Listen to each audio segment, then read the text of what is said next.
Hey guys, tonight we stand on a frozen Templar galley drifting through a black Mediterranean that looks more like a polished obsidian mirror than water.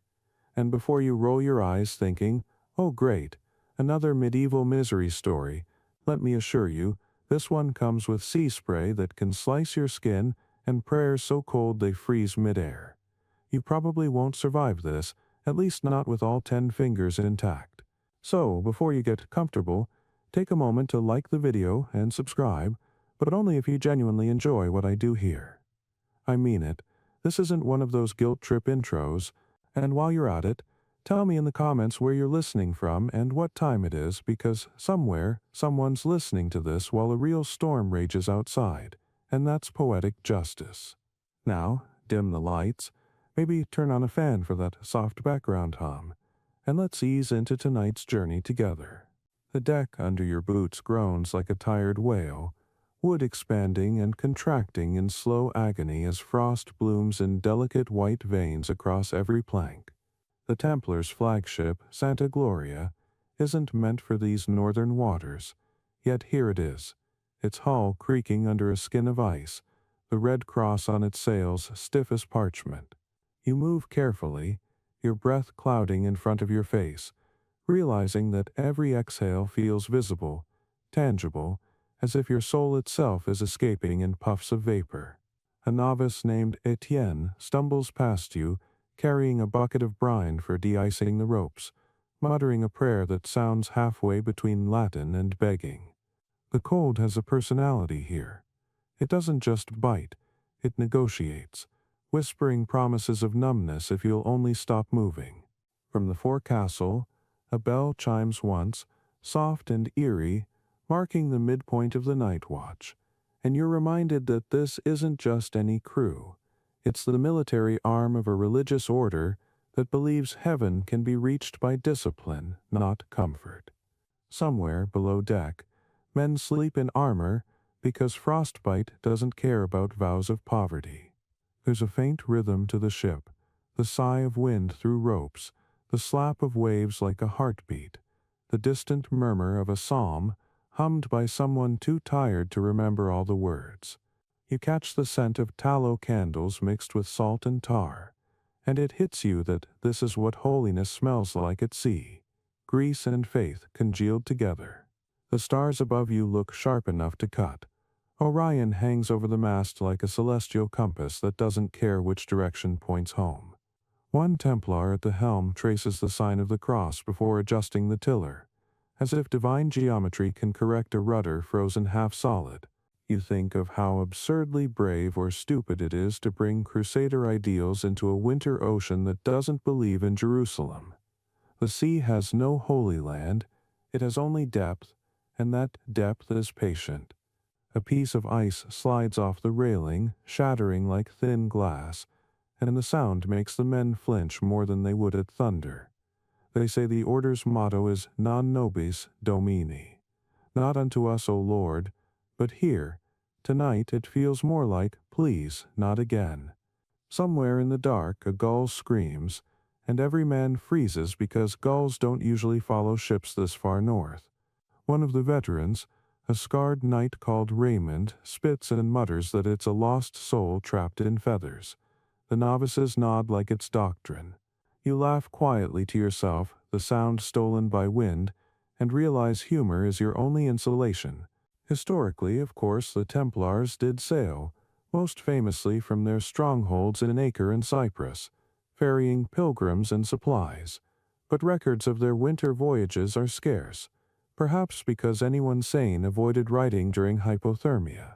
Still, one surviving document describes a 1302 convoy caught in sudden frost off Rhodes, when the crew had to break ice off the sails with axes.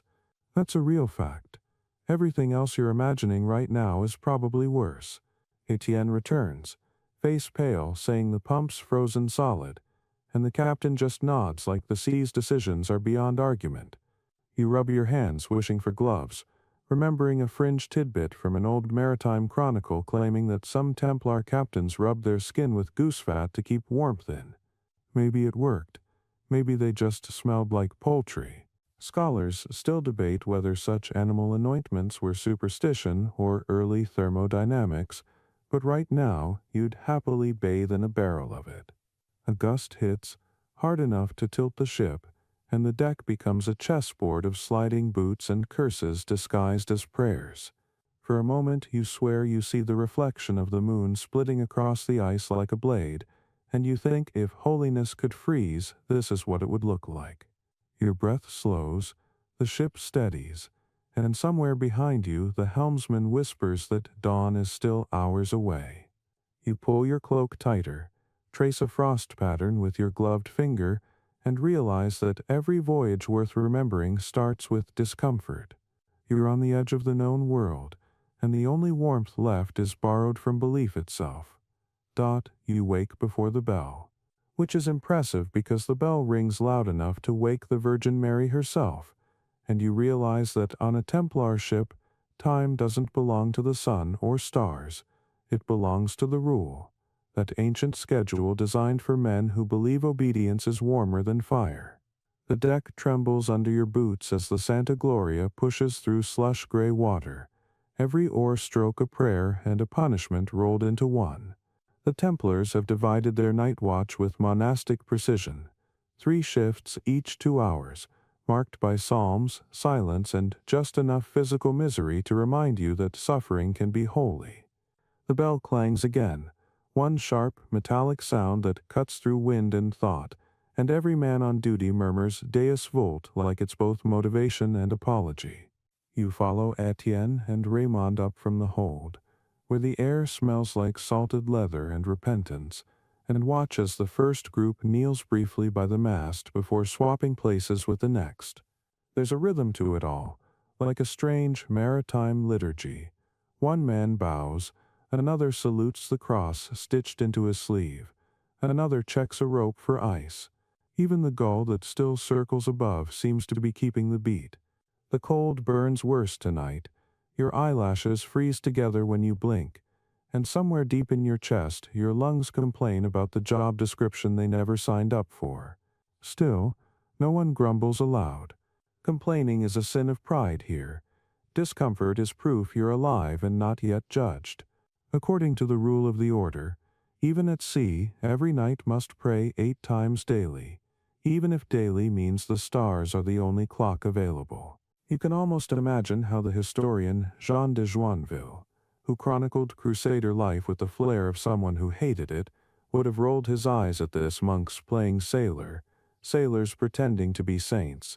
Yet, to the men around you, this frozen devotion isn't theater, it's structure, the kind of structure that keeps madness from creeping in when the ocean starts talking. You catch yourself thinking that discipline is their way of staying human, though honestly, it looks like a great way to develop frostbite in a very organized fashion. The Templar master-at-arms, a burly man named Brother Odo, walks the deck with a cudgel that doubles as both authority and ice-pick. He stops by the bow to scold a novice who's forgotten to bless himself before cleaning the relic box, because clearly the divine is picky about orderliness. You stifle a laugh, but Odo's eyes catch yours, and for a split second you see a man who believes with terrifying sincerity that his stick keeps chaos away. Historically, the Templars' discipline was legendary. They were known for eating in silence, sleeping in armor, and shaving their heads to prove humility, but less known is how they adapted that monkish structure to ships. Chronicles mention they brought priests aboard to say mass on deck, using overturned barrels as altars, and that they synchronized ship duties with canonical hours. There's even a fringe record suggesting that some Templar captains timed prayers by counting wave crests, 50 for a pater noster, 100 for a full psalm. Scholars debate whether that's true or a monk's poetic embellishment, but it's exactly the kind of detail you want to believe. You picture it, the ship swaying, the sea itself keeping time for the faithful. The thought's almost beautiful until another gust hits and you remember the ocean doesn't do sentiment. Etienne mutters that it's too cold to kneel, and Raymond elbows him with a grin, saying, "Then pray standing. It travels faster that way." You snort, earning glares from two knights whose sense of humor froze sometime during the Third Crusade. You can't help it. Sarcasm is the only insulation modern people have left. Another bell rings. Brother Odo announces the rotation, his voice thick with frost. The men change posts like clockwork, faces expressionless, as if endurance has become a kind of silent hymn. The repetition is mesmerizing. Pull, breathe, pray, breathe, scan horizon, breathe. It's so mechanical that you almost forget how fragile everything is until the wind cuts through your cloak again, and reminds you that holiness doesn't generate heat. Somewhere below, the cook is thawing soup by placing the pot near a lantern, swearing quietly that even hell couldn't be this cold. A knight overhears and replies that hell's supposed to be fire, which sounds like an upgrade. Laughter ripples, brief but real, and for a moment you sense the warmth that rules and rituals can't supply. The night stretches thin, stars smudging with dawn, and as the bell tolls once more, you realize that faith here isn't loud. It's routine, the steady rhythm that keeps fear from echoing too loudly in a frozen sea dot. The first thing you notice about a knight at sea is that he shines too much. The second thing you notice is that he immediately regrets it. Metal, you learn quickly, was not designed for salt, wind, or temperatures that can turn eyelashes into stalactites. You watch Brother Raymond, the seasoned knight, wrestle with his chainmail like it's a rebellious pet snake, while Etienne tries to pretend he can still feel his arms. The armor clinks like frozen bells every time they move, and each sound feels like a confession whispered to the wind. We are ridiculous, but we're devoted. The order never really adjusted its wardrobe for maritime life. These men brought the battlefield with them. Helmets, greaves, even the surcoats embroidered with red crosses because to remove them felt like sacrilege. Yet, as the spray hits and freezes instantly, their sacred steel becomes more like a mobile torture device than a badge of faith. You can't help imagining the medieval version of a product review. Templar mail, 5 stars for defense, 0 for insulation. Somewhere behind you, Brother Odo calls for the windskins, heavy wool cloaks waxed with animal fat that stick to armor like old parchment to a candle. He insists they're blessed by a bishop in Marseille, though judging by the smell, they were blessed mostly by goats. You slip one on anyway. It's heavy, greasy, and the warmest thing you've ever worn. That's when you realize something strange. In this age, before Gore-Tex and central heating, wool was salvation. There's an actual medieval chronicle that calls it the fleece of divine mercy, which is either poetic exaggeration or the coldest writer's inside joke. Modern historians, of course, love to argue about how practical these knights really were. Some say they were hopelessly idealistic, insisting on armor because humility demanded uniformity. Others argue they were pragmatic, wearing chainmail only during combat and relying on layered wool for watch duty. The truth, as usual, probably lies somewhere between faith and frostbite. You can almost imagine a Templar committee meeting debating whether God minds thermal layering. Etienne certainly doesn't care. He's wrapping his scarf so high you can only see his eyes, and even they look frozen mid-blink. You flex your fingers, feeling the dull ache of circulation returning, and joke to Raymond that you'd trade your soul for mittens. He grins and mutters, "We already did." You both laugh, though your teeth immediately regret the decision.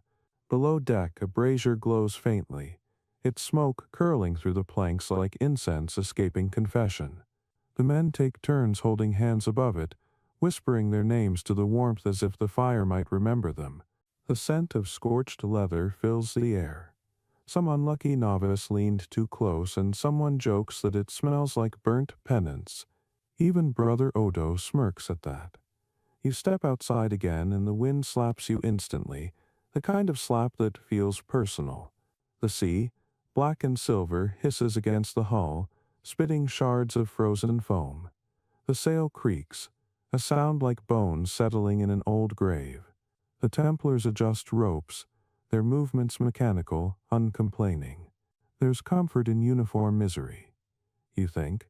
Historically, maritime orders developed rituals for warmth. Sailors shared cloaks, wrapped hands in linen soaked with oil, even tucked small stones into pockets after heating them in lantern flames.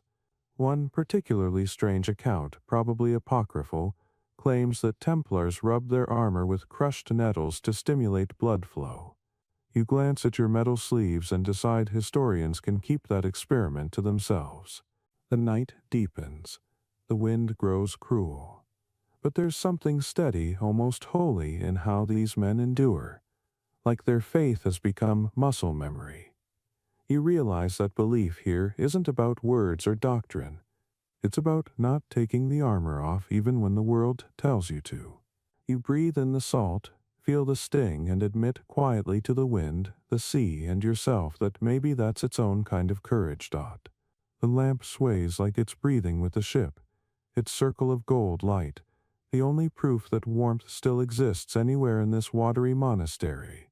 You watch it from across the deck, an old brass lantern dangling from a hook near the mast, glass fogged by salt, wick struggling but refusing to die, and realize that this single flame rules everything. The Templars call it the vigil light, and it's more than decoration. It's their clock, their guardian, and their superstition rolled into one.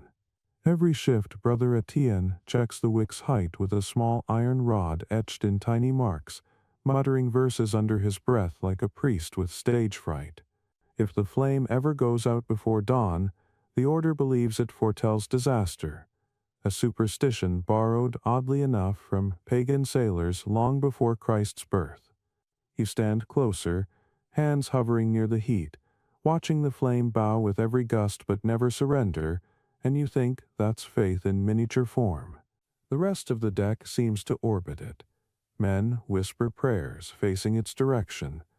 Others refuse to pass between the light and the ship's bow, because that's said to cast a shadow toward the Holy Land. You joke quietly that shadow geometry probably isn't covered in the rule of the order, and Raymond chuckles, saying, "Maybe not, but neither is frostbite." And yet here we are. The lantern's glow distorts their faces, half saint, half ghost, and you can almost believe the stories about divine lights guiding ships through storms. Historically, medieval galleys really did rely on lanterns for coordination. Commanders signaled their fleets at night with them, a primitive Morse code of flickers and flame height. There's even a record from 1291 describing how Templar ships used colored glass, red for prayer, green for maneuvering, to avoid collision in fog. Scholars debate that detail. Some think it's poetic symbolism, others see the first hint of naval communication. Either way, it makes you grin. Medieval sailors basically invented glow sticks for God. The wind suddenly roars and the lantern jerks, its chain creaking like an old hinge. Etienne rushes to steady it, muttering Ave Maria between chattering teeth. For a terrifying second, the flame dims, shrinking to a trembling bead of light, and every man stops moving as if silence could physically help. Then mercifully it steadies again, the glow swelling back to life, and the collective exhale is louder than the storm. You feel it too, that unreasonable relief. Somewhere deep inside, we're all just cavemen afraid of the dark, pretending our rituals make the universe behave. A few men make the sign of the cross. Raymond, ever the realist, just mutters, "Next time it dies, we all die too," half in jest, half as tradition. You ask why the lantern matters so much when they've got stars overhead, but Odo just says, "The stars are for God, this one is for us," and somehow that feels profound. You notice wax running down the sides like frozen tears, a thick crust of soot forming above it, proof that devotion leaves residue. Below deck, others tell stories about how earlier Templar voyages lost their flame and never returned. One tale says a crew drowned after mistaking St. Elmo's fire for their lantern, chasing lightning across the waves. Modern science calls St. Elmo's fire a weather phenomenon, ionized air glowing around masts during storms, but try explaining plasma discharge to a 13th century sailor. To them, it was angels descending or demons mocking, depending on the wind's direction. You rub your arms, thinking that fear of the unseen is timeless. Another gust shakes the mast. The lantern swings violently, spilling golden arcs across the deck like molten halos. You find yourself mesmerized by the rhythm: sway, glow, breathe, repeat. It feels hypnotic, a pendulum for the soul. Then Etienne whispers something you almost miss. If the flame lasts till morning, it means God's still watching. You nod slowly, not sure whether you believe that or just want to. The flame dances once more, proud and defiant against the cold, and for a fleeting moment it looks like courage itself wearing a glass coat.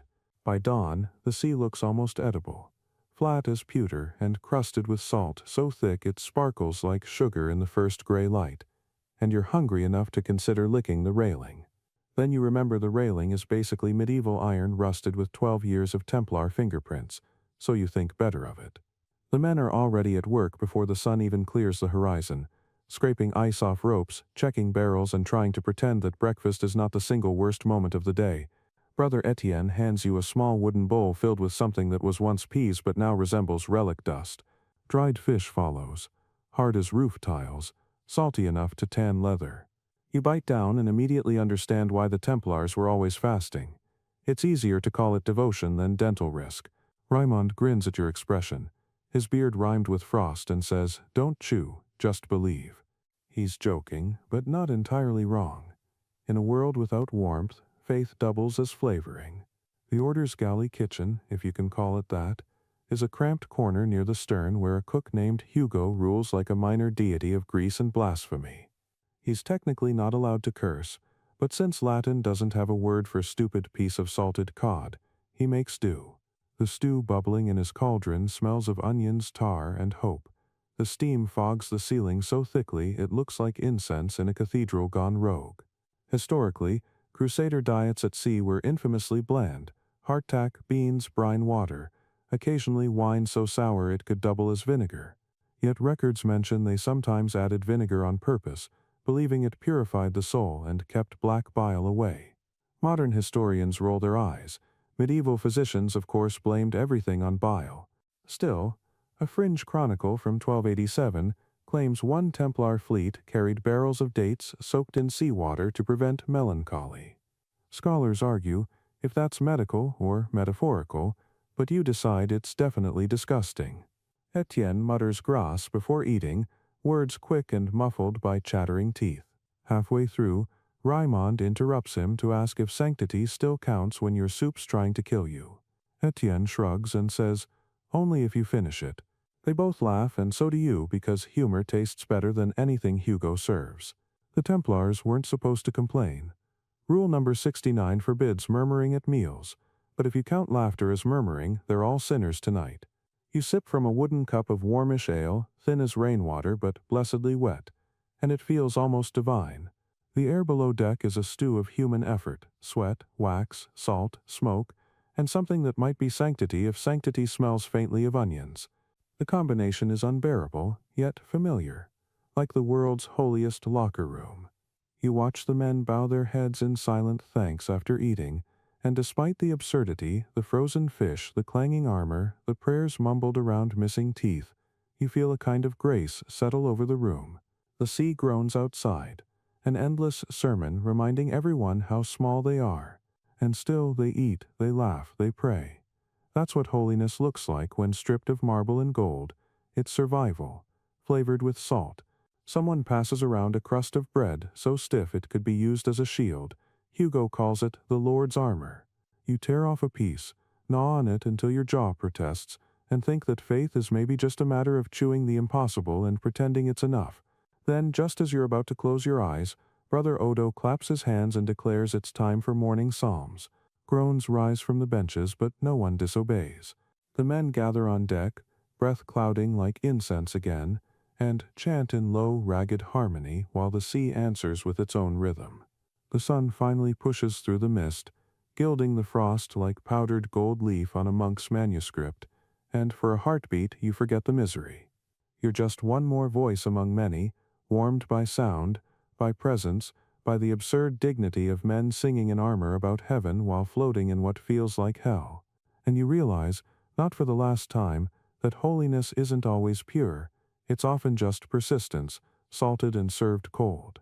You'd think a man who can charge a Saracen line at full gallop while juggling a sword and salvation could handle a few ropes and oars, but watching these armored saints try to operate a galley is like seeing a cathedral learn to dance.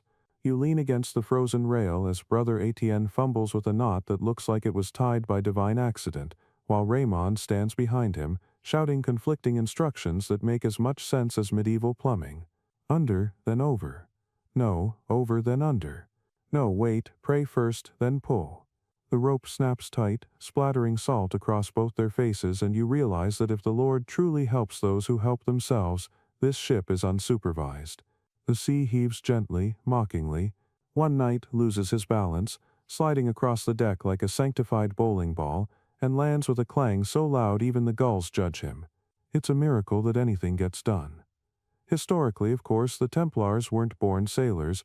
They were horsemen, land crusaders, monks in armor whose idea of navigation involved following the nearest relic procession. But by the 13th century, their fleet rivaled that of any merchant house, carrying pilgrims, grain, and occasionally classified cargo, meaning treasure they definitely didn't declare to customs. The order owned ports in Cyprus, Acre, and La Rochelle, and their ships were said to be so disciplined that even the oars kept time to psalms. Yet, here on the Santa Gloria, discipline looks more like organized chaos performed to the rhythm of grunts and muttered Ave Marias. Etienne finally ties something vaguely functional, a lump that could restrain either a sail or a heretic, and beams with pride. Raymond pats him on the shoulder, declaring it good enough for the Lord's wind. You laugh, though the joke dies quickly when a sudden gust hits and that same knot explodes like divine retribution. The sail flaps loose, a thunderous white flag of panic. Odo storms across the deck, barking orders with the fury of a man whose faith is currently being tested by physics. "Secure it," he roars, and the crew scrambles, slipping and shouting, their boots hammering against the deck in a rhythm that could almost be mistaken for him. You jump in, grabbing the loose rope, your palms burning through your gloves, salt biting at your skin. For a moment, everyone moves in sync. Pull, strain, shout, breathe. The sail catches again, billowing like a resurrection, and a ragged cheer breaks out. Etienne crosses himself twice just to be safe. God favors teamwork, Raymond mutters, and you're inclined to agree. Somewhere below, Hugo the cook bangs a pot to signal that lunch, if one can call rehydrated beans lunch, is delayed due to divine intervention. The men groan collectively, but no one truly minds. Their blood's moving, their purpose briefly clear. You realize that this is what knighthood at sea really looks like. Not glorious banners or gleaming swords, but men covered in frost, doing clumsy chores for a cause too big to see. There's something humbling about it, like faith itself got seasick and decided to learn humility. As the commotion settles, you notice a pair of knights at the stern trying to balance on the frozen planks while reciting their watch prayers, the words shaky but sincere. The sea, ever sarcastic, responds with a spray of salt that baptizes them mid-verse. You can't tell whether to laugh or apologize on its behalf. In the background, the vigil light still sways, steady and indifferent, as if it's been through worse nights, and maybe it has. You find yourself wondering if these men, saints, sailors, fools, feel closer to heaven or just farther from shore. But the answer doesn't matter, because someone's already shouting for you to grab another rope, and that's how it goes out here. Every act of survival doubles as prayer. Every mistake becomes theology. You pull again, salt stinging your lips, and somewhere between the creak of wood and the hum of psalms you start to feel it too. The strange peace that comes from doing the impossible badly together. The sun never fully rises here. Not in this part of the voyage, where the horizon bleeds a kind of diluted gold that seems tired before it even begins, and the deck reflects it like a mirror made of sorrow. You stand on the upper planks, breath steaming into the pale air, and watch as thin ice begins to spread over the painted red crosses sewn into every knight's surcoat, creeping in delicate white filigree lines until the symbol of divine fire turns into a frozen emblem of endurance. The frost clings stubbornly, each crystal a sermon on the futility of human warmth, and yet no one brushes it away. The Templars treat the frozen crosses with reverence, believing the cold itself might sanctify them further, like nature performing its own quiet consecration. Etienne, young and still naive enough to hope for symbolic meaning in everything, traces his finger along his chest and whispers that the ice feels like glass protecting the mark. Raymond, older, smirks and replies that God probably just wants to see who can survive without fingers. The wind laughs at both of them, blowing sideways sheets of snow across the deck, a soft white whip that scours armor and soul alike. The sails are stiff again, white upon white, and for a fleeting instant the ship looks less like a vessel of war, and more like a drifting monastery carved from frost. The men's movements are slowed now, deliberate and almost ritualistic. They've learned to conserve energy, to replace enthusiasm with rhythm. There's no talk of destination anymore. Only distance, only the next shift, the next breath. You notice the frost doesn't discriminate. It laces itself equally across the gilded hilt of a sword and the rough wool hood of a novice, and in that strange equality you glimpse a quiet truth the order would never confess aloud. The sea respects no hierarchy, and the cold grants no favor. Even Brother Odo, the ship's resident embodiment of divine stubbornness, moves slower now, his voice rasping with chill. He gathers the men near the mast for what he calls inspection, but it's really a group exercise in not falling asleep standing up. Remember, he says, breath fogging the air, the cross upon your breast is not decoration, it is your burden. Etienne murmurs to you that his burden feels like a block of ice, and you almost laugh, but the look on Odo's face freezes the humor in your throat. The man's eyes are red-rimmed but alive, lit with that peculiar light only zeal can ignite. Historically, Templars were obsessed with symbols. The Red Cross was not just a badge but a theological declaration. Blood, sacrifice, victory through endurance.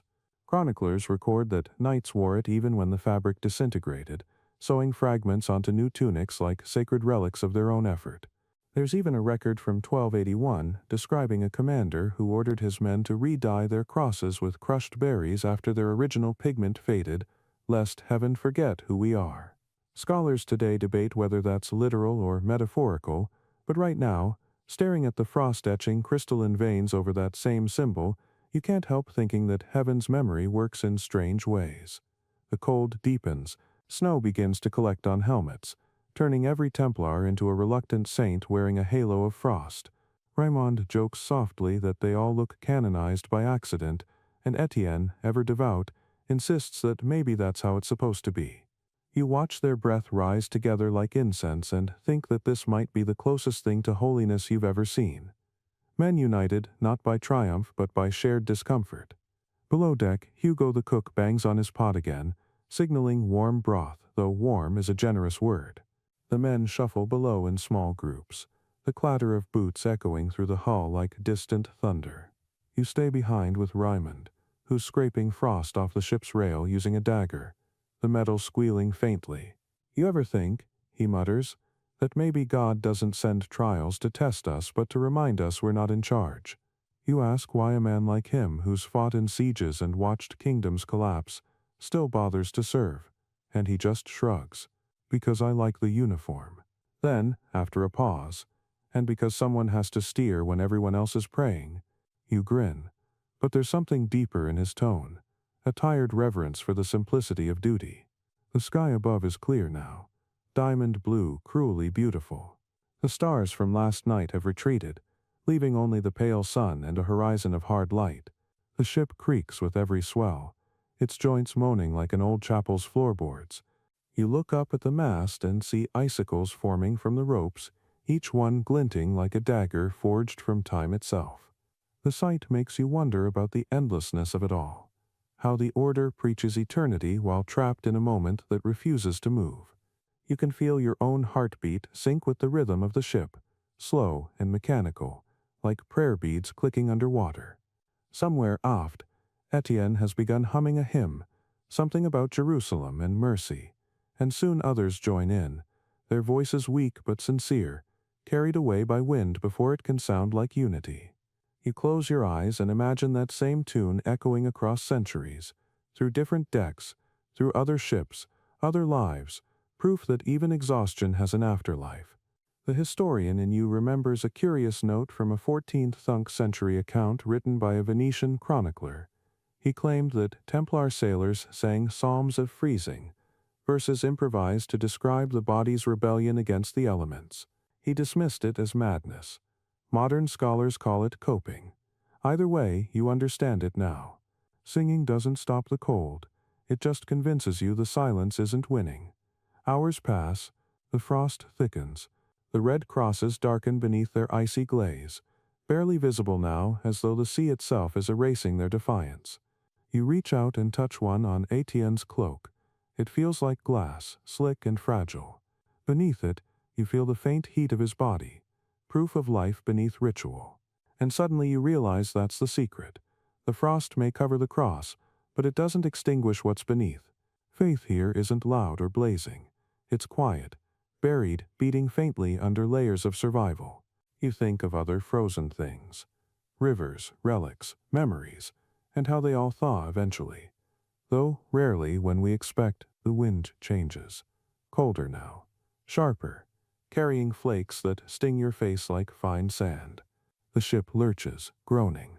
Raymond curses softly, earning a glare from Odo, who immediately turns his rebuke into a prayer for endurance. The frost is the Lord's reminder, he says, that even the purest symbol must be tested. Etienne whispers. Then why does it hurt so much? Odo doesn't answer. Maybe he doesn't know. Maybe pain is the only language the sea and heaven have in common. The men return to their posts. The sails crack like frozen parchment. Ropes groan. Boots slide. You find yourself helping with the oar line. Fingers stiff, mind drifting. The frost on your gloves glitters like tiny constellations. For a moment you imagine each flake as a memory of the Holy Land, of battles, of faces long gone, and realize that everything sacred eventually condenses into something cold and fleeting. Yet the men keep working. They haul, tie, adjust, repeat. Every motion is a sermon without words, an act of stubborn hope. You can almost feel the sea watching, patient, unimpressed but tolerant. A thin mist rises as the sun lowers again, catching the light so that the entire deck glows faintly, a ghostly gold radiance over silver ice. Etienne pauses to look at it, whispering that it feels like being inside a cathedral made of clouds. He's right. The air hums faintly with a kind of reverence. Maybe it's the creak of the timbers. Maybe it's your heartbeat. But it feels like worship. And then, without warning, the frost on your sleeve begins to melt just slightly, the tiniest rivulet of water tracing the cross beneath. It catches the dying sunlight, flashing red gold for a heartbeat, and then disappears again. You exhale, realizing you've been holding your breath for too long. Raymond notices and grins, teeth white against wind-burned skin. See, he says, the cross always melts first. You nod, though you're not sure he's right. Maybe it's not the cross melting, it's you thawing enough to notice it again. The ship continues forward, creaking into the infinite gray. The men chanting softly, their breath merging with mist. Behind you the frozen crosses gleam faintly, defiant little embers trapped in glass, and you think that maybe that's what faith really is. Not heat, not certainty, but persistence against the weather. You close your eyes, swaying with the motion, and let the rhythm lull you into that half-sleep sailors know so well, the one where prayer and exhaustion blend. Somewhere deep below, the sea murmurs secrets it will never tell. And you, wrapped in wool and fatigue, feel both infinitely small and quietly eternal. The frost glows once more, catching the last light before nightfall. And in that shimmer you sense something ancient watching, waiting, and maybe, just maybe, smiling. The deck has turned into a congregation. The men stand in half circles, some kneeling, some pretending to adjust ropes but clearly praying. Odo begins the morning litany, his voice raspy yet steady. Latin words stitched together like old rope, half swallowed by wind but still recognizable as reverence. He calls out, Domine, exaudi orationem meum, and the men respond mechanically, et clamor meus et veniat, their breath forming white halos around every word. The chant rolls across the deck like a tide of sound, rhythmic, hypnotic. Even the gulls circling above seem to pause, hovering midair, as if eavesdropping on holiness.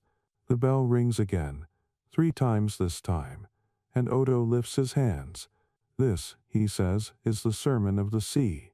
You glance at Raymond, who mutters that it's the only sermon where the priest smells worse than the sinners, earning himself a discreet elbow from Etienne, but you can't help smiling. Humor feels like warmth. It circulates faster than blood out here. The truth is, these prayers aren't about salvation anymore. They're about rhythm, about creating order in a place where everything, even the horizon, refuses to hold still. Historically, the Templars at sea kept time not with sundials but with bells and psalms.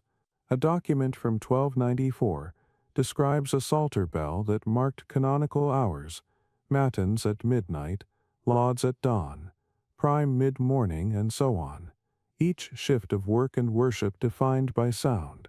The record claims the sea itself was their clock, for when the waves grew calm, it was time for prayer. Scholars argue whether that was poetic exaggeration or real instruction, but as the bell tolls again, you realize poetry might have been the only accurate language for this kind of existence. Etienne grips the rope again, his face illuminated by the lantern's weak glow. His lips move silently in a personal prayer you can't hear. You find yourself wondering what he's asking for. Warmth, forgiveness, maybe just breakfast that doesn't taste like salted despair. Raymond, next to him, doesn't bother pretending.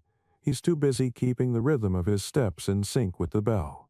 Every toll, he says softly, is a reminder that you're still alive. The dead don't count hours. He's right. The sound becomes a lifeline, a constant pulse amid chaos. Each vibration hums through the hull, through your boots, through your ribs, sinking every man on board to a single heartbeat of survival. Then, suddenly, the bell stops mid-ring.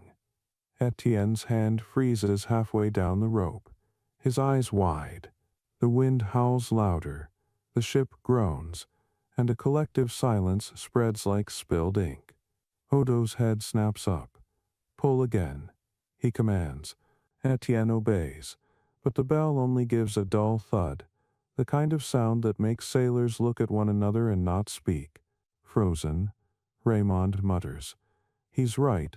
The clapper inside has stuck fast to the rim, sealed by ice.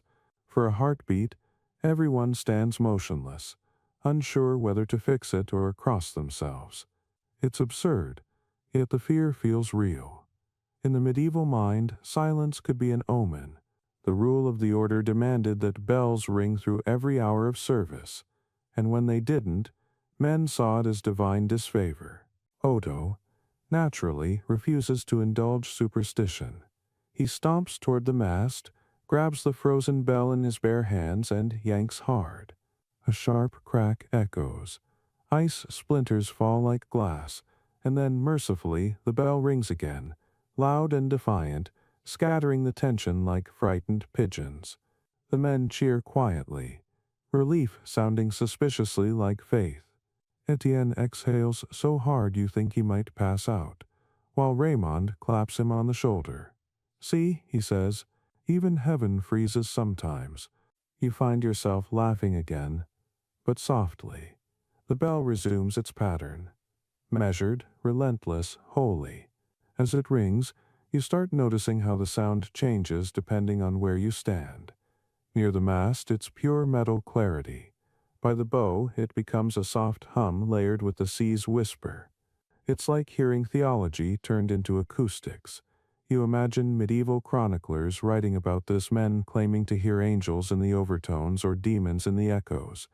One fringe 14th century account even suggested that the bell's final toll of each night opened a gate for souls lost at sea. Modern historians dismiss it as sailor folklore, but you can't deny the romance of it. There's something undeniably sacred about noise that refuses to die in a place built for swallowing sound. Hours pass like this, the ship's day divided into metallic hymns. The men begin to associate the bell with every action: when to eat, when to sleep, when to pray, when to feel safe again. It's Pavlovian holiness, obedience disguised as devotion, but effective nonetheless. Even Hugo the cook works to its rhythm, ladling stew on the half hour as though heaven itself keeps score. The bell becomes the heartbeat of the voyage, the only constant in a world of shifting waves and brittle faith. By evening, snow begins to fall again, thick, feathery flakes that turn the deck white. The bell keeps ringing, though now its tone is muffled, gentler, as if even sound is growing tired. Etienne, half asleep on his feet, tugs the rope with one hand while holding his rosary with the other. Raymond hums along, inventing words under his breath. Odo paces the deck, murmuring psalms. The lantern swings above, scattering gold arcs through the snow. For a moment it feels like you're inside a snow globe someone forgot to shake properly.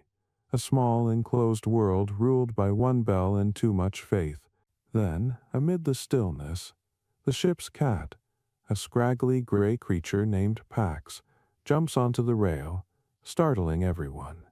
It meows once, sharp and indignant, as if to complain about the lack of discipline, and Etienne laughs so hard he nearly drops the rope.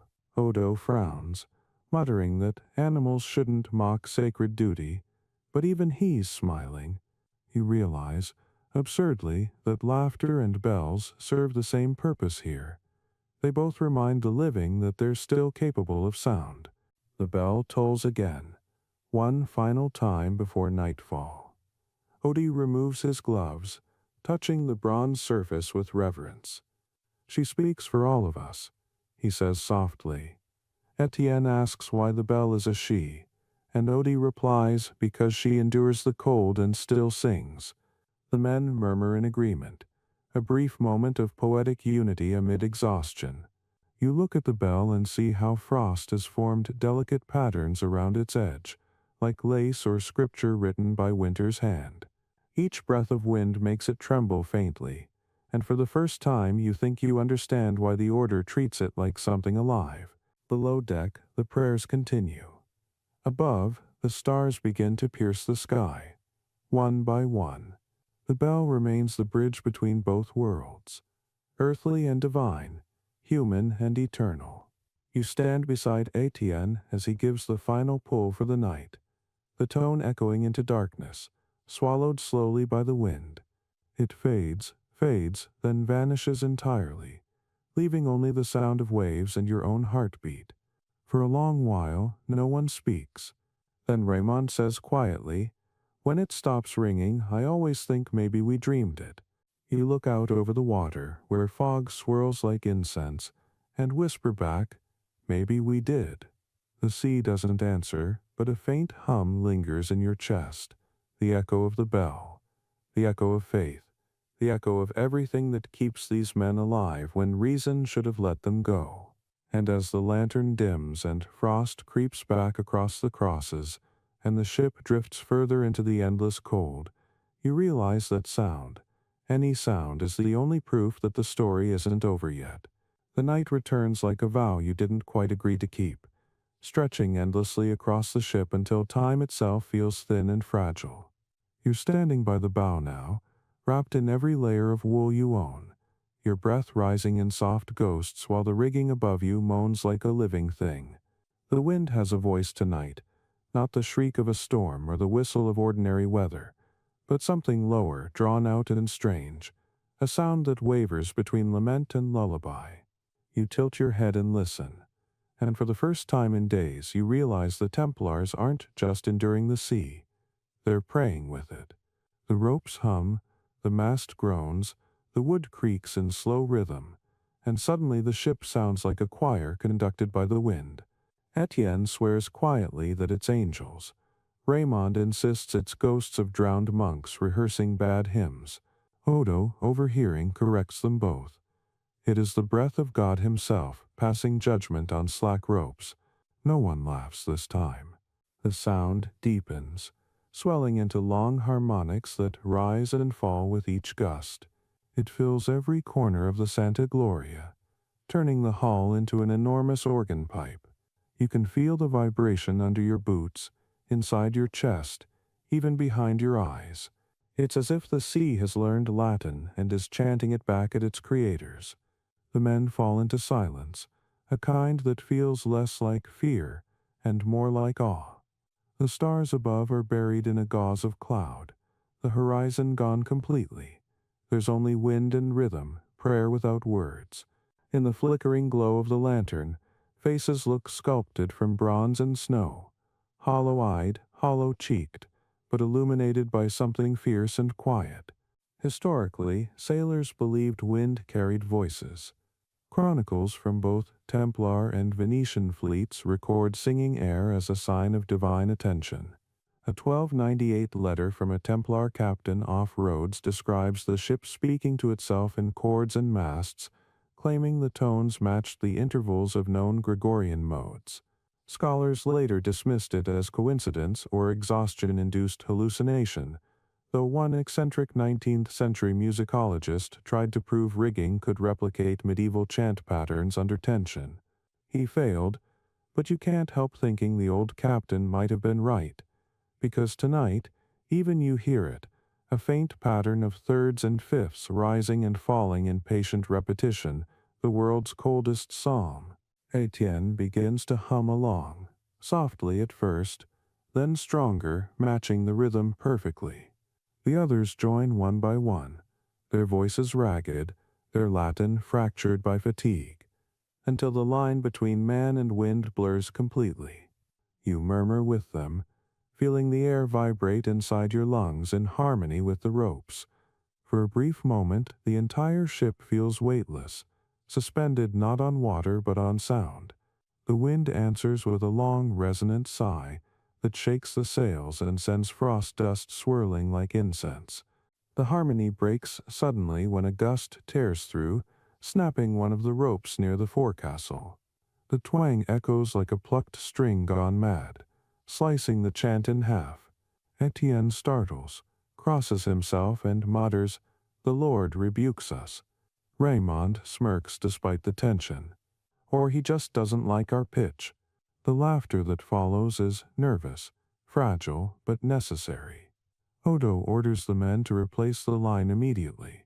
No one argues. They move quickly, working by the glow of the lantern, every motion accompanied by the continued groaning of the rigging, a reminder that the sea conducts this symphony, not them. As they work, snow begins to fall again. Soft, dry flakes that catch the lantern light and spin like ash from an invisible altar. The sound of the wind mellows, turning once more into low, hollow notes. It's hypnotic, and soon even Odo stops barking orders, standing instead with his head bowed. Every wind is a prayer, he murmurs, almost to himself. Some for mercy, some for patience, some just to be heard. You wonder which kind this one is. Below deck, the bell's last echo fades into the wood. Above, the sky begins to clear, revealing a thin line of stars trembling over the black horizon. The ship keeps moving, driven by invisible hands. The men fall quiet again, their breaths rising in unison like slow incense. Etienne whispers, "If the wind is prayer, does it mean the sea listens?" Raymond answers without looking up, "Only when we stop." You think about that long after the conversation dies. The rhythmic moaning of the ropes settles into something slower, deeper, a continuous hum that feels alive. Your body moves with it unconsciously, every sway of the ship matching the pulse of the wind's voice.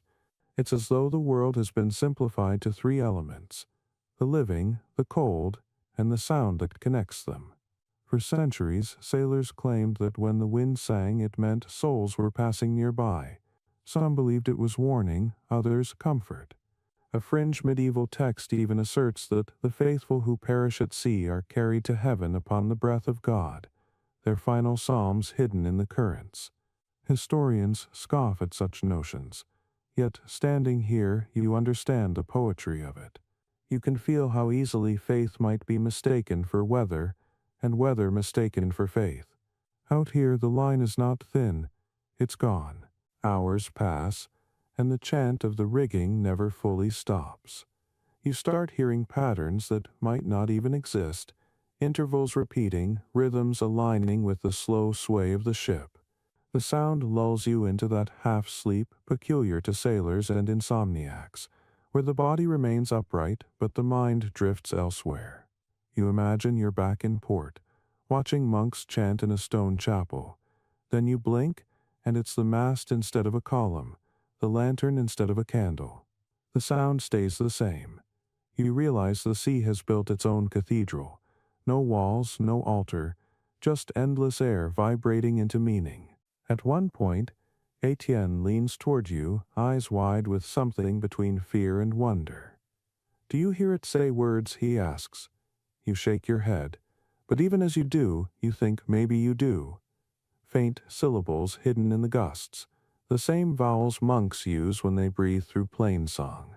The historian in you whispers that it's pareidolia, a trick of perception. The believer in you prefers to stay quiet. The cold deepens, and soon the men's voices fade. Only the wind keeps singing. Its pitch changes with every movement of the ship, higher when the bow rises, lower when it dips. The entire hull becomes an instrument. Planks resonating, ropes vibrating, sails trembling.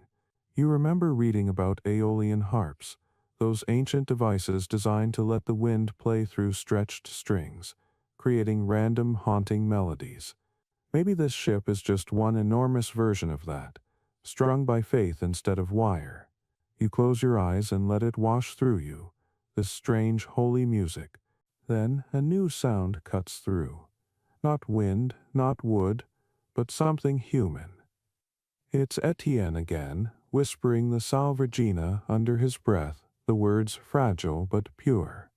Raymond joins in, then Odo, then the rest. Their voices weave around the wind's melody until the two blend perfectly. One mortal, one eternal. You don't know which started first anymore. You just know it feels right, as if the universe finally exhaled after holding its breath too long. When the song ends, no one speaks. The silence afterward feels deeper than any sound before it. You realize the wind has shifted. It's warmer now, or maybe just gentler. The stars overhead brighten, breaking through the last thin veil of cloud, scattering across the sky like spilled salt. The sea glows faintly under them, each ripple outlined in silver. You breathe, and for the first time in days, the air doesn't hurt. Odo turns toward the men. "Remember this," he says quietly. "When the wind prays, it is not asking, it is thanking." The others nod, too tired or too reverent to question him. You glance at Etienne, whose expression is soft, peaceful, as if he's finally understood something he can't explain. Raymond crosses himself lazily and mutters, "Then I hope it remembers to thank for the rest of us." The night drifts on, serene and endless. The ship slides forward, the wind steady, the ropes humming faintly in contented harmony. You lean against the rail, eyes half closed, listening. The sound is softer now, less like voices and more like breathing. The ship's, the sea's, maybe even your own. The line between them fades until there's only one rhythm, one pulse, one slow, whispered song rising and falling through the dark.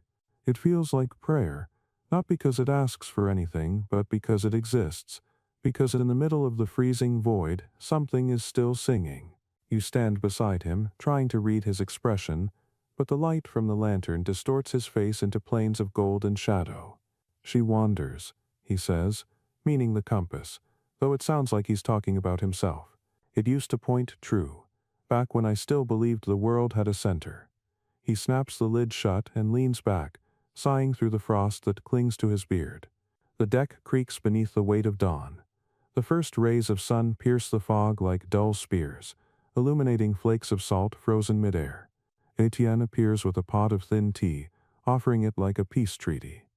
The captain accepts, takes a sip, grimaces. "Blasphemous," he mutters, "but blessedly hot." There's something sacred about watching him work. Every morning he performs the same ritual. Open the compass, steady the box, whisper a Latin blessing over it, and wait.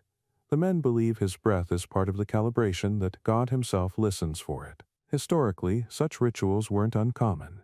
Early navigators often combined science with superstition, muttering prayers while adjusting bearings, crossing themselves before each course correction. Medieval compasses were notoriously fickle instruments, their needles vulnerable to moisture, to salt, even to divine mood swings. A 13th century Templar manuscript from Cyprus describes a sea clock of iron soul that quivers before the will of angels. Scholars later realized this poetic device referred to the compass needle's sensitivity to magnetic fields, but the phrasing stuck. It's easy to see why. There's something undeniably mystical about a sliver of metal that knows its way home when men do not. The captain places the compass on a narrow ledge beside the wheel. "Hold steady," he says, though no one's touching it. The sea hums beneath your feet and the ship rocks with patient menace. The lantern above sways like a metronome, marking time for eternity. The captain waits, lips moving silently. You realize he's reciting Psalm 107, the one about sailors crying out to the Lord in their trouble and being delivered from distress. It's an old mariner's favorite, though delivery has been suspiciously delayed for several centuries. Etienne joins him halfway through the verse, his young voice bright against the wind. The two of them together sound like history arguing with hope. Raymond arrives next, carrying a coil of rope and his usual irreverence. "Still praying to the magnet, Captain?" he asks. "Maybe she's shy. You should buy her a relic." Arnaud doesn't even glance up. "Magnets don't need relics," he says. "They already know which way heaven lies." Raymond shrugs, muttering something about heretics with better instruments. The joke hangs in the cold air, but no one laughs this time. The ship lurches suddenly, the sails catching a gust that wasn't there before. The compass needle spins wildly, then settles, not north, not even close, but fixed firmly toward a patch of cloud that looks exactly like nothing. The captain leans closer, his breath frosting the glass. "See," he whispers. Faith wavers, but it never stops moving. He straightens, gloved hand tightening around the wheel. "We follow it. If it deceives us, then we die knowing the direction of the lie." Etienne frowns. "But what if it points wrong because of iron in the hull?" The captain grins faintly. "Then God has a sense of humor." That draws a single short laugh from Raymond. But beneath it, you can feel the shared unease. Every man here has seen what happens when navigation fails. The sea swallows the confident first, then the faithful. You've read enough history to know that medieval sailors distrusted their compasses almost as much as they trusted them. Some called them the devil's needle, claiming it worked by dark magnetism stolen from hell's gates. Others saw it as proof of divine intelligence, a miracle disguised as physics. One chronicler from 1269 describes Templar captains blessing their compasses with holy water before battle, while another recounts the Vatican briefly considering whether the device encouraged idolatry. Scholars today laugh at the debate, but you can't help wondering who was closer to the truth, those who saw science as faith, or those who saw faith as science misunderstood. The day brightens. The fog lifts slightly, revealing a horizon lined with shards of distant ice. The sea is almost still now, calm in the deceptive way that always precedes trouble. Arnaud checks his compass again, then gestures to Etienne. "Plot the bearing," he says. Etienne kneels, chalking rough lines on the deck, one pointing north, another toward the pale sun. The captain studies them as though reading a sacred diagram. "East by faith, south by patience," he mutters. "We'll steer halfway between." Raymond rolls his eyes but adjusts the sail accordingly. By midday, the ship's direction has stabilized, or at least, no one's willing to argue about it. The men relax slightly, chewing their rations in the weak light. The captain remains at his post, eyes fixed on the horizon. You join him, watching the glinting expanse of gray and silver ahead. "Do you ever doubt it?" you ask, meaning the compass, though you suspect he hears more. He shakes his head. "Doubt? Always. But doubting doesn't mean you stop steering." He pauses, then adds, "Besides, even lies can point the way home if you read them long enough." It's not a sermon, not exactly, but it feels like one. The afternoon drifts by.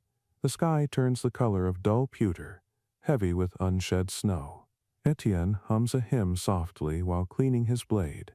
Raymond sits beside him, sharpening his own and pretending not to listen. The captain keeps his eyes on the compass.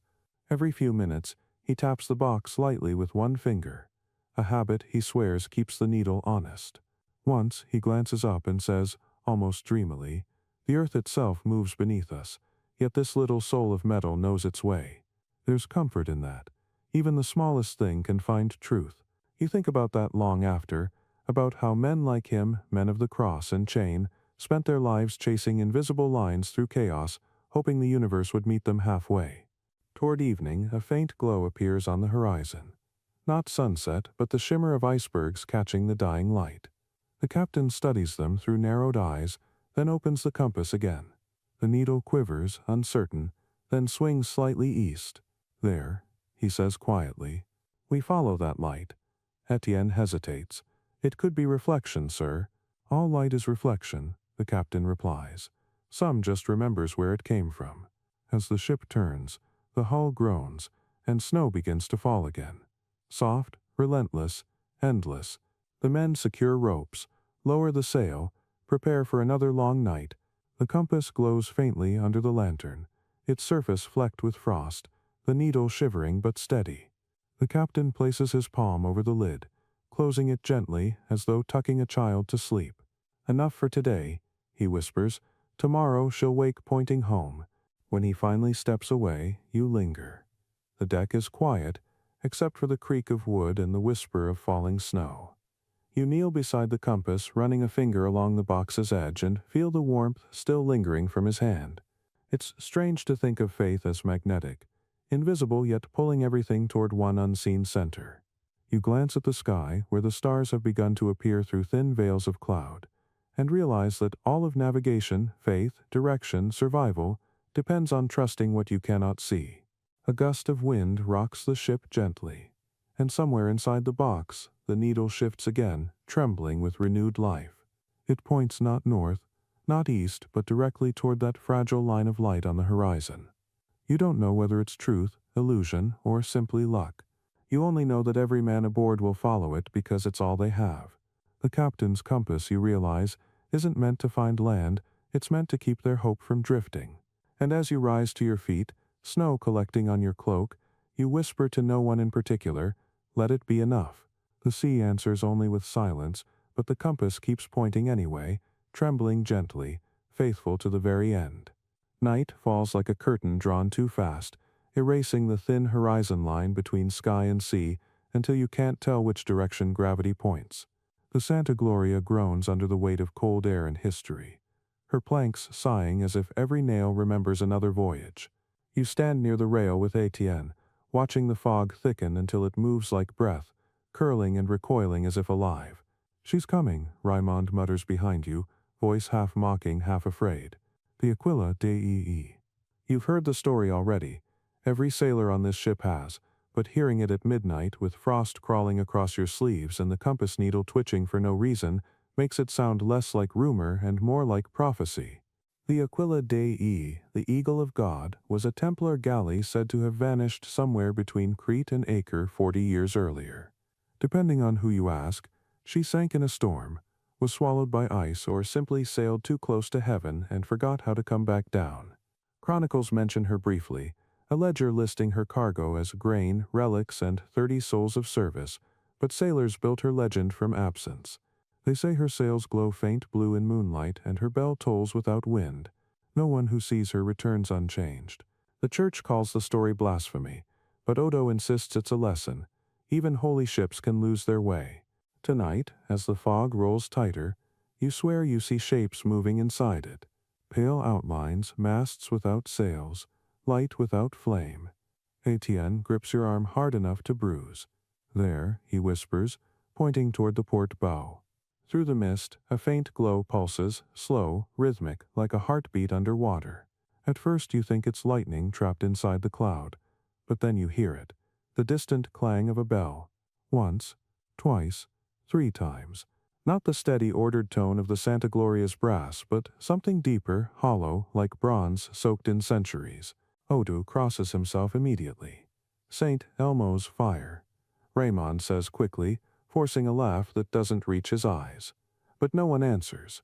The glow grows brighter, resolving into the shape of a hull sliding silently across the fog. You can see the faint shimmer of crosses painted on its side, red faded to rust, and the ghost of a sail fluttering where there's no wind. Etienne whispers the only prayer he remembers, but the words vanish before they reach his lips. Historically, tales of phantom fleets followed every maritime order. Chroniclers in Marseille wrote of pale galleys seen at dawn, while merchants near Cyprus swore they'd been guided home by spectral Templar ships during storms. Rational minds blame phosphorescent plankton, atmospheric refraction, or drunken imagination. Yet even modern sailors admit that fog bends light in strange ways, making distant reflections appear close enough to touch. Still, superstition thrives where visibility ends. The captain appears beside you, silent as the apparition itself. His eyes are fixed on the horizon. "Don't stare," he says softly. She hates to be watched. No one moves. The glow drifts nearer, and for a moment you can almost make out figures on the deck, men frozen mid-gesture, their faces calm, their armor rimed in frost that glows from within. You blink, and they vanish, replaced by mist. The bell tolls again, louder now, vibrating through your ribs. Etienne gasps. "She's warning us," he says. Raymond shakes his head. "No, she's remembering." The captain steps forward, gripping the rail. "Lower the lantern," he orders. No light, no sound. The crew obeys instantly, plunging the ship into darkness. Only the ghostly glow remains, drifting parallel to the Santa Gloria, like a reflection of its soul. For several minutes the two vessels glide side by side, close enough that you can imagine reaching across the gulf and touching your own shadow. The air hums faintly, charged, and every man aboard holds his breath. Then the wind shifts. The fog thickens once more, swallowing the phantom whole. The bell fades, the light dissolves, and suddenly there is nothing but the black sea stretching endlessly in all directions. Odo exhales a shaky prayer. Etienne wipes his eyes, claiming the cold made them water. Raymond tries a joke. At least she didn't ask for a boarding pass, but his voice cracks halfway through. The captain remains silent, staring into the darkness as if reading a message written there. "Mark this position," he says finally. "If heaven keeps records, it should know where its lost children wander." He walks away without another word. Later below deck, no one speaks above a whisper. The lantern burns low, casting long shadows that sway like restless ghosts. Etienne lies awake, turning his rosary between numb fingers. "Do you think they're trapped?" he asks quietly. Raymond, pretending to sleep, answers without opening his eyes. "We're all trapped. They just realized it sooner." You don't argue. You think about the stories. The ship that never docks, the crew condemned to sail until the world's end, guardians of forgotten relics and unpaid debts. In some versions they escort lost souls. In others they seek forgiveness for breaking vows. A fringe theory among modern historians suggests the legend of the Ghost Fleet emerged from Templar convoys that fled persecution after the Order's fall in 1307. Perhaps those ships vanished into the Atlantic, carrying treasure, or simply silence, and myth filled the vacuum where facts drowned. Yet another possibility lingers, that the story persists because sailors need it to. In a profession where death can arrive without reason, it helps to imagine lost comrades still somewhere, still rowing, still keeping watch. Immortality, after all, is just memory refusing to sink. Hours later, when the watch bell rings again, you return to the deck. The fog has thinned, but a faint trail of light remains on the water, phosphorescent algae stirred by invisible current. It winds behind you like a path made of starlight, stretching toward the darkness where the apparition disappeared. The sea is quiet now, too quiet. You lean on the rail, listening. Sometimes the wind tricks you into hearing echoes, the ghost of oars, the creak of a distant mast, but maybe that's your imagination, or maybe sound itself has memory. Etienne joins you, holding a mug of something that pretends to be coffee. "It's gone," he says, as if saying it aloud makes it true. "Everything goes," you answer. He nods slowly, "except stories." He's right. The next day, the tale of the Aquila Dei becomes part of the ship's rhythm. Hugo swears he saw her name carved into a wave. Odo insists her bell tolled exactly 7 times. A holy number. Raimond claims he never believed in ghosts but sharpens his dagger anyway, in case they start collecting tithes. The captain forbids further discussion, but even he listens a little too closely when the fog rolls in. By the 3rd night, the legend has already grown.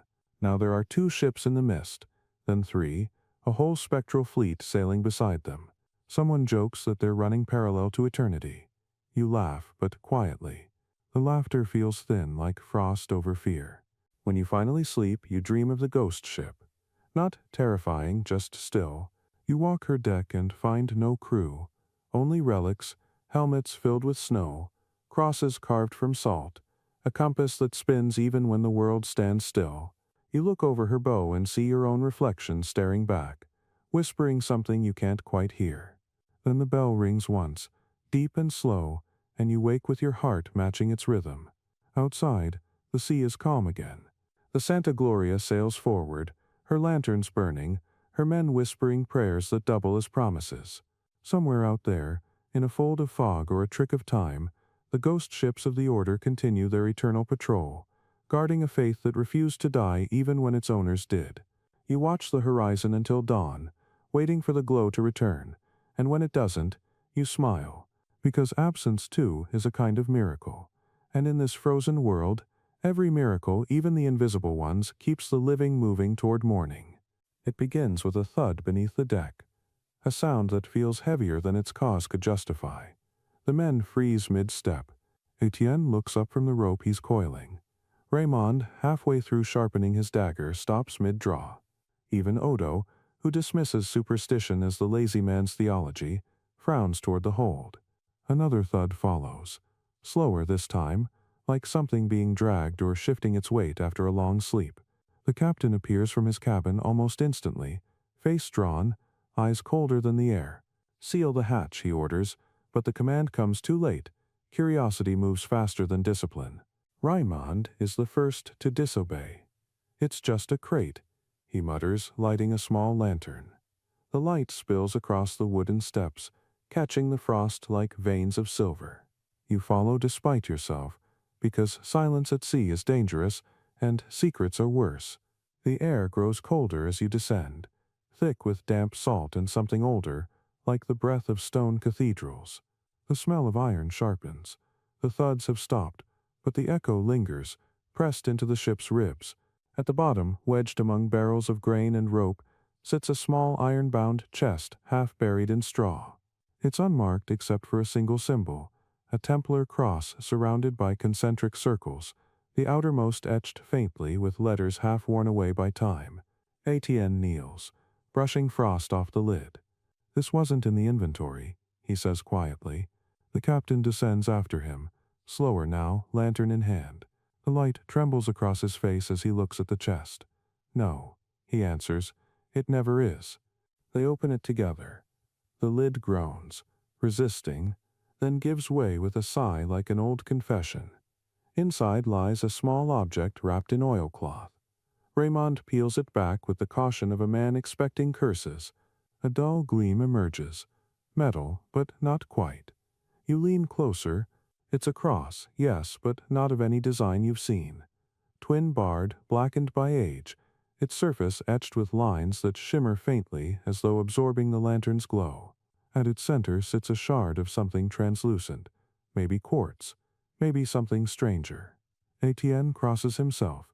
"A relic," he whispers. Odo, who has followed silently, whispers back. "Relics belong in churches, not in storms." The captain ignores him, reaching out. "This one belongs to the Order," he says, and when his fingers brush the metal, every lantern flame in the hold flickers once, guttering low before steadying again. No one breathes. Etienne backs away. Raimond mutters, "Told you she was cursed."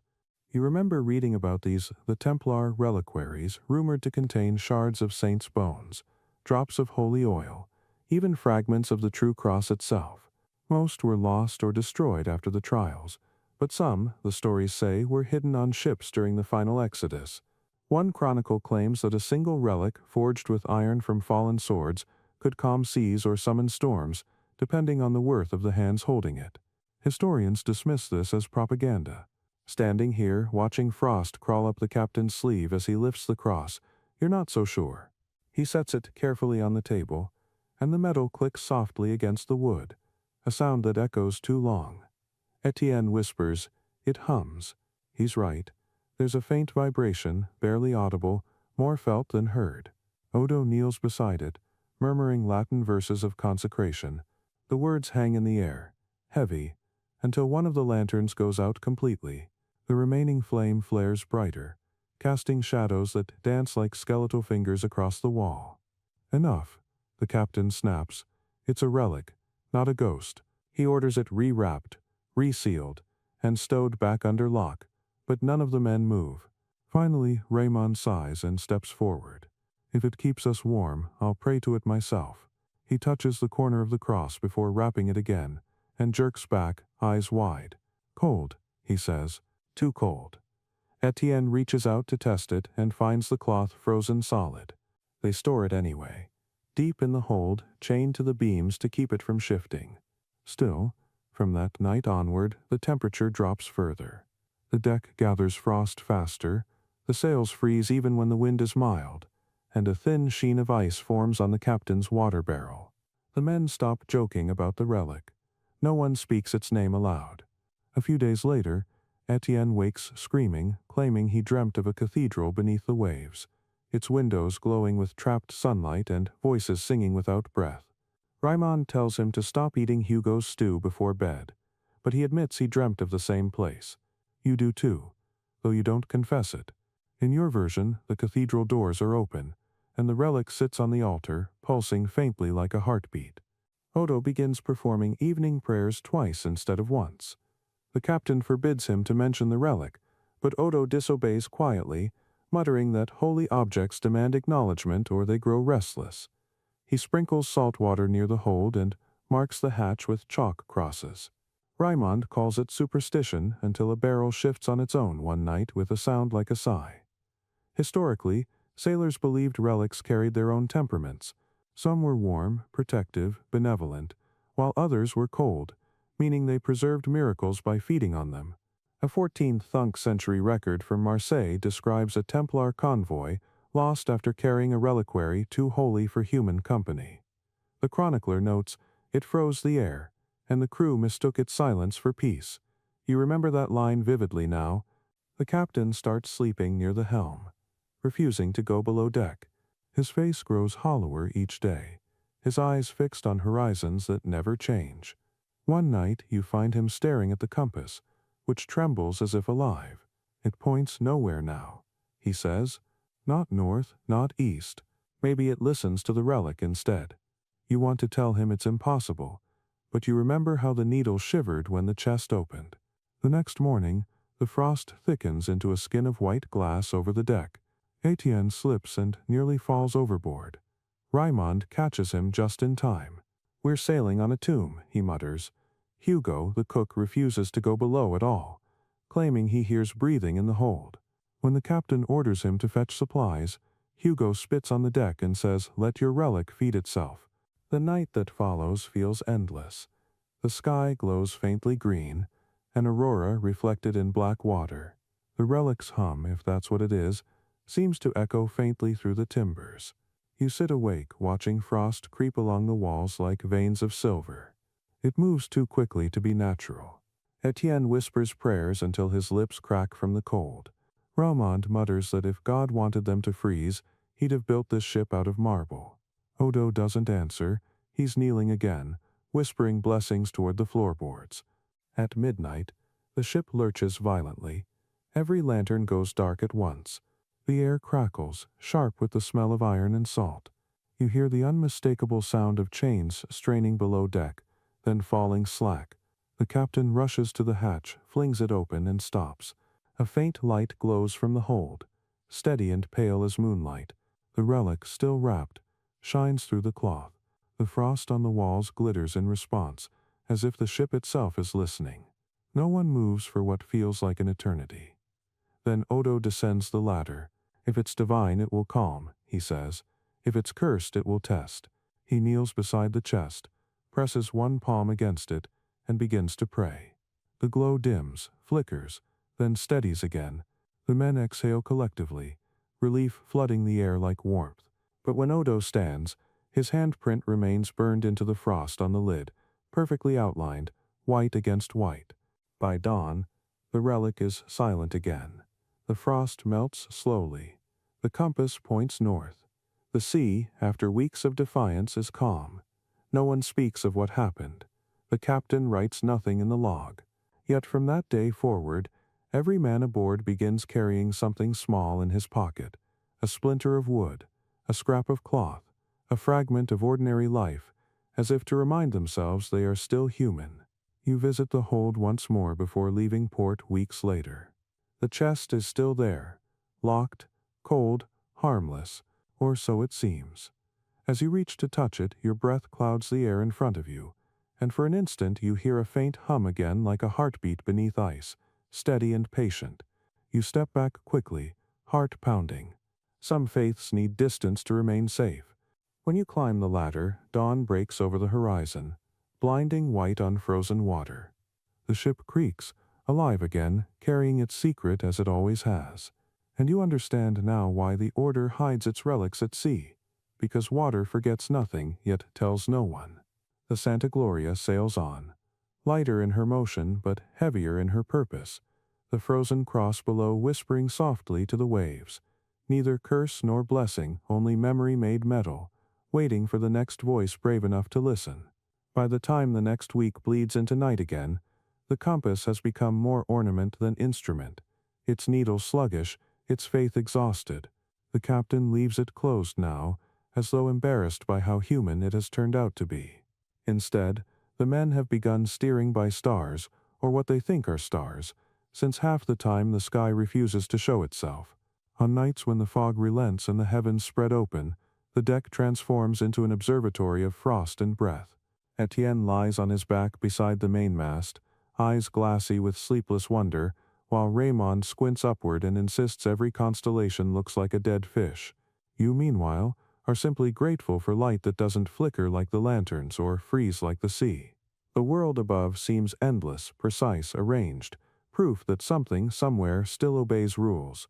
The captain stands near the bow, arms folded, staring up with the reverence of a man who's begun negotiating directly with creation.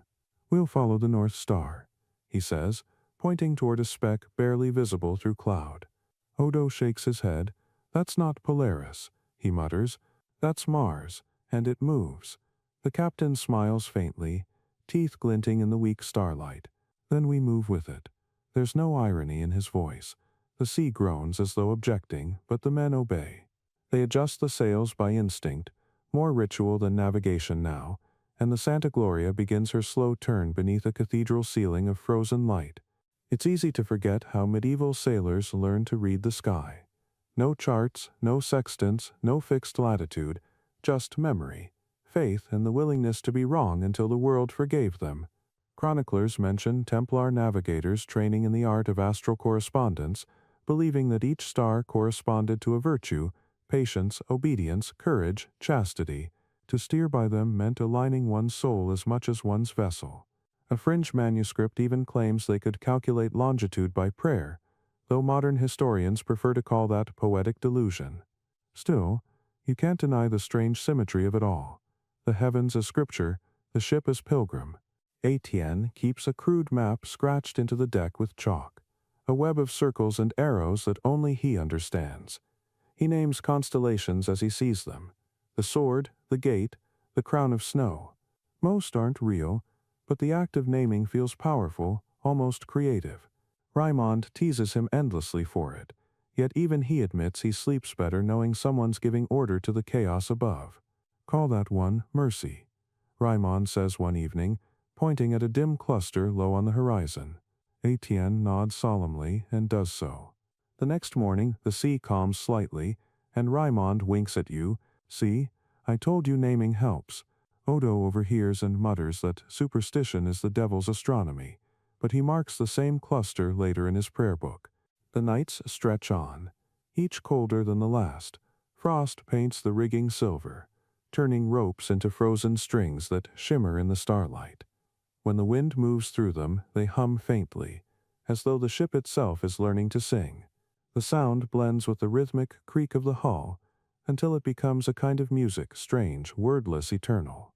"Listen," Etienne whispers one night, his breath forming tiny constellations of its own. It's the sky talking back, and you almost believe him. The sound is too ordered to be accident, too gentle to be mere wind. Around midnight, the captain gathers everyone on deck. The sea is calm enough to stand without gripping the rails.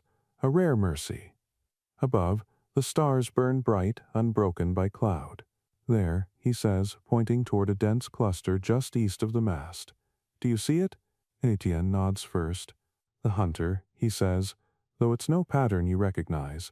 The captain's eyes gleam. "That's our path." He speaks as though the stars themselves have given instruction. Odo frowns. "You're chasing illusion," he warns. "The sky is temptation in pattern." The captain's smile doesn't waver. So is faith. And with that, they set course for an idea. You stay awake long after the others sleep, watching the stars drift through the mast lines. Something about their slow movement feels almost intimate, like time itself is leaning closer to listen. You remember old sailors' tales of star-reading monks who claimed each light was a soul already judged, fixed forever in its place in heaven. Maybe the Templars believe that too, that the stars are the only architecture left standing after every war and crusade collapses. You can't blame them.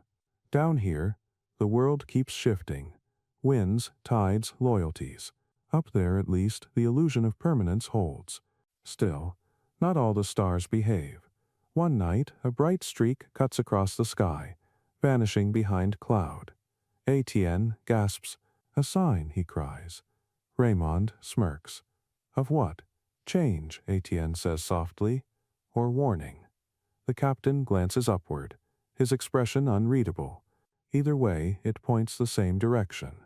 He doesn't look away until the glow fades completely.